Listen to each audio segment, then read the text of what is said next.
Bonjour, je suis Pascal, votre naturopathe. Nous nous retrouvons ce mois-ci sur le thème de la mémoire. Comme nous le savons parce que nous le vivons, notre peau, nos organes, notre corps en général vieillit. C'est un phénomène naturel, génétique, pour lequel il n'y a pas de solution réversible. De plus, parallèlement à ce vieillissement physiologique, nous savons que le stress, les maladies de civilisation, la sédentarité, les fragilités émotionnelles sont des facteurs aggravants, accélérateurs de ce phénomène du vieillissement. Néanmoins, il est possible de le ralentir avec des moyens naturels. C'est pareil pour le cerveau. Il vieillit comme le reste du corps et on peut ralentir son vieillissement en préservant les neurones par une hygiène vitale certaine, une alimentation, une activité sociale, une stimulation intellectuelle. Ces facultés mnésiques forment un ensemble qui nécessite un entretien, un entraînement que je vais partager avec vous. Alors, pour entretenir justement notre cerveau, nos facultés cognitives et notamment notre mémoire, nous allons devoir nourrir notre cerveau en fonction de ses besoins. Le cerveau est le plus grand consommateur d'oxygène et de nutriments.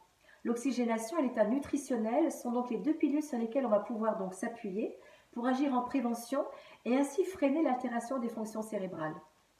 Alors, comment allons-nous apporter l'oxygène ?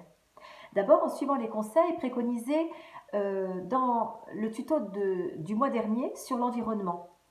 Lors de la précédente vidéo, nous avons donné des conseils sur justement les plantes, sur les huiles essentielles, sur les actions à mener pour assainir votre intérieur et donc pour avoir une meilleure oxygénation. Je vous invite donc à revoir cette vidéo. On va également, donc, pour s'oxygéner, pratiquer des exercices physiques et ou respiratoires régulièrement, quotidiennement, qui intensifient l'oxygénation et donc la vascularisation et qui permet donc la transmission des informations pour un bon encodage, un stockage des informations et une bonne restitution. L'exercice, bien sûr, doit être adapté à l'âge, aux conditions physiques et aux besoins d'être conseillé, accompagné, encadré par le corps médical ou paramédical. Une bonne oxygénation passe aussi par un bon sommeil. Donc, on s'endort dans une pièce fraîche, 19 degrés, une pièce qui a été aérée au moins une fois dans la journée. La qualité du sommeil est indispensable pour renforcer justement le travail cérébral de la journée. Pour cela, on peut boire aussi des tisanes de tilleul, de verveine, de camomille, de fleurs d'oranger en fin de journée ou en début de soirée. Si nous n'avons aucune contre-indication sur l'utilisation des huiles essentielles, si nous savons nous en servir et si nous suivons bien la posologie de chacune de ces huiles, je vous conseille donc de mettre une goutte, je précise bien, j'insiste bien, une goutte d'huile essentielle de lavande vraie ou fine ou de petits grains bigarade sous, et là je réinsiste aussi, sous votre oreiller pour apaiser le mental et pour vous endormir sereinement. Voilà de quoi bien oxygéner votre cerveau.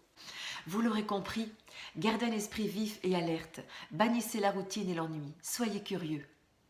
Un facteur essentiel des facultés cérébrales performantes, c'est le réseau social. Échangez, partagez, riez. Alors pratiquez les mots croisés, les mots fléchés, les sudoku, les anagrammes, le Scrabble, les jeux de société, les jeux vidéo, tout ce qui vous amène à réfléchir, à analyser, mais toujours dans le plaisir, dans le rire. Et créatif au travers du théâtre, du chant, de la peinture, la sculpture, la tapisserie, le tricot, l'informatique, la mécanique, le bricolage, seul, mais aussi avec des amis et la famille. Apprenez une nouvelle langue, des poèmes à réciter, des chansons à chanter seul ou à plusieurs en chorale. Car le cerveau est un organe social qui émet des ondes vibratoires en communication et en interaction avec les autres. C'est un transfert constant d'énergie dont il a besoin pour fonctionner correctement. Voilà, j'espère que ces conseils vous ont été utiles. Nous nous retrouverons le mois prochain sur le thème de la concentration. Très belle continuation à vous, naturellement vôtre, bien entendu.